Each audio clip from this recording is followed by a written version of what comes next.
So in the trailers for The Mandalorian Season 3, it shows Din and Grogu together again, but at the end of The Mandalorian Season 2, Din sends Grogu off with Luke Skywalker. So how did they reunite? Which last year a spin-off to the Book of Boba Fett was released, which shows Boba's time on Tatooine after he skipped the Sarlacc pit, and also after The Mandalorian Season 2, when he becomes the Daimyo of Tatooine or Mos Espa or whatever.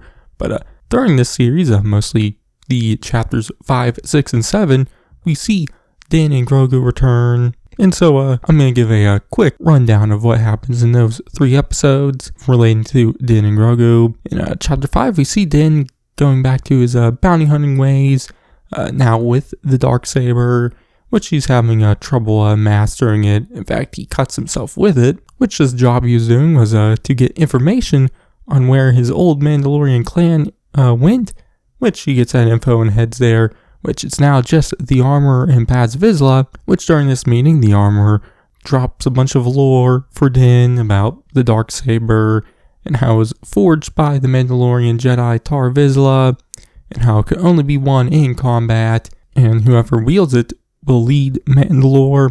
But the Armorer also talks about Bo-Katan and how Mandalore was destroyed, and we do see flashbacks of that. But the Armorer also tells the spear Din got in Season 2 was used to kill Mandalorians, so Din agrees for it to get smelt, which he asks the Armorer to make it into a gift for Grogu, which the Armorer tries to train Din on how to use the Darksaber, but Paz Vizsla challenges Din for it. But after a little fight, Din comes out on top, which afterwards the Armorer asks them if they removed their helmets, which Din reveals that he has, which the Armorer tells him that he is Mandalorian no more.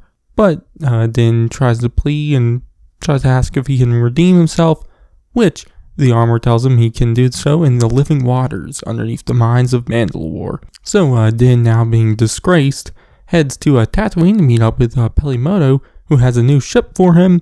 So we see them build a custom N1 starfighter, but afterwards Fennec Shan comes and recruits Din to help Boba Fett out. But first Din heads to the planet Ossus, where Luke Skywalker is building his Jedi temple. But Din tries to meet Grogu, but Ahsoka is there and stops him and asks him if he's doing it for Grogu or himself, which Din is doing it for himself, and so he agrees with Ahsoka and leaves Grogu with Luke and doesn't bother him, but he does give her the gift the Armorer made for Grogu. But Din leaves and heads back to Tatooine to help out Boba defeat the Pike Syndicate, where he also recruits Cobb Vanth, but Vanth gets injured by Cad Bane.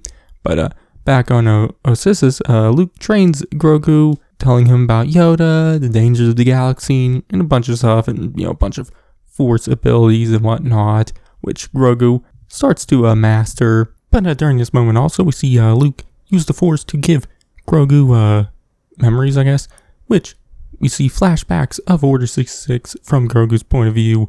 But the trailers for Season 3 show Order 66 scenes from Grogu's point of view, so it seems like Season 3 will expand more on this moment. But Luke then shows Grogu Yoda's lightsaber and the gift Din has given him, which is this little Beskar chainmail shirt. But Luke also gives Grogu a choice to either take the lightsaber and become Luke's first student, or take the chainmail gift and go back with the Mandalorian, which Grogu chooses the Mandalorian, and so Luke sends him to Tatooine, where during the fight with the Pike Syndicate, he gets reunited with Din.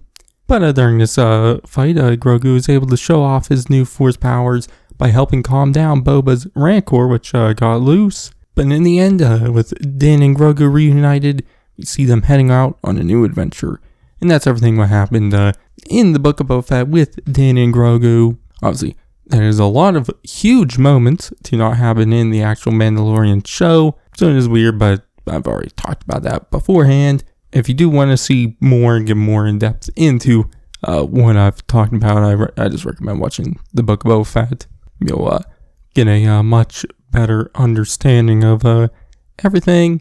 But if you don't, this should be good enough, I guess, for you to just jump into The Mandalorian Season 3. So, yeah, but that's going to be for this one.